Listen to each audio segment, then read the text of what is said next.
Sometimes monsters wear human skin.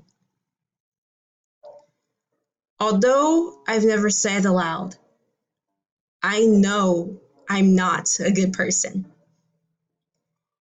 My mother and I dissect the bodies of unnaturals like unicorns or mermaids to sell them on the black market. I've never cared that she brought home corpses.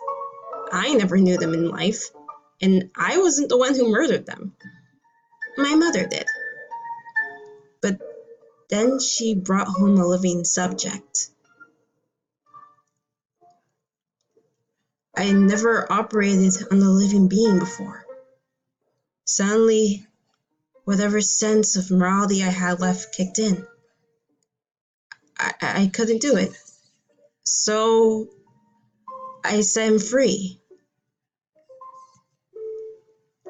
Looking back, my mother had told me that interfering in her work would warrant punishment. She believes in the saying, an eye for an eye.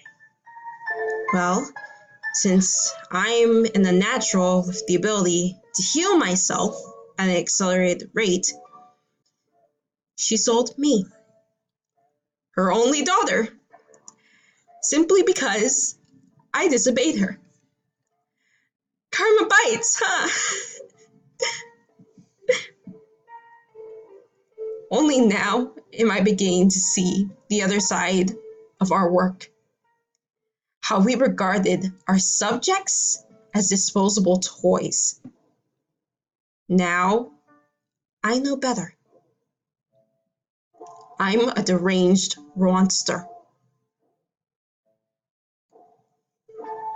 Some monsters are born with human skin. Their experiences are what change them into real demons. If you want to know how my story ends, read Knife and Bones by Rebecca Schaeffer.